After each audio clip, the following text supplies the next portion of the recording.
to be in parliament. We want people who can work for Kenya. And we also want a very serious program on economic growth.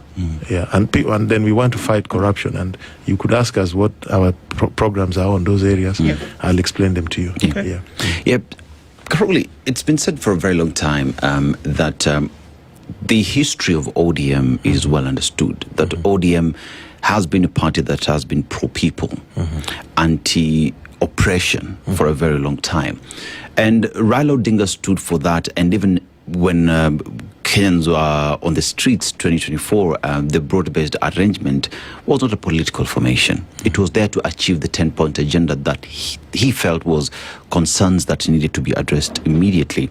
And even on that podium, because I remember I was there, even the president himself said, this is not a political formation. I will not interfere with ODM. Because remember, under the 10-point agenda, there was freedom for political parties to continue to grow and be independent. As we speak today, we see how ODM is moving, and we have two factions in it. Can one say that the original spirit of ODM as being pushed is lost to Kenyans? First, when you talk to the other side of ODM, they'll tell you ODM is the biggest party south of the Sahara, north of the Limpopo. About a year ago, ODM was probably the largest political party south of River Nzoia and north of River Migori. Today, ODM is a party that is only relevant south of River Yala and north of River Migori. Majority of the ODM people are with us as Linda Mwananchi. There are still pockets. You saw what happened in Kisumu. There are still pockets left here and there of the other faction because they don't represent the aspirations of ODM rank and file. Take the 10-point agenda.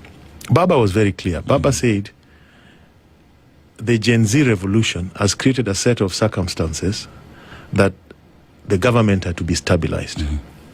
Remember, the Gen Zs invaded parliament. They breached parliament. In any other political system, that would lead to the collapse of the government.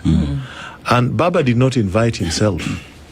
It was actually retired President Uhuru Kenyatta, who was out of the country, who called Baba and asked him to go and meet with President Ruto and see how to stabilize the government.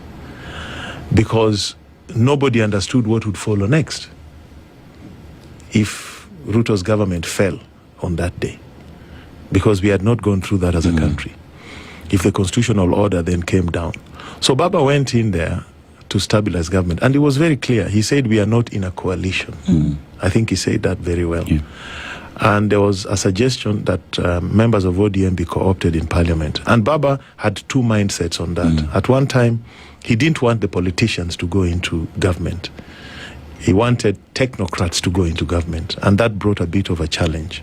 And actually, the truth is, the members of ODM, the first four who went into government, went against Baba's wishes. He was actually in Dubai. He advised them not to join government, but they did.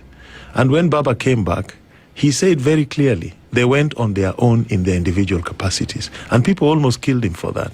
That was the truth. And those people know that very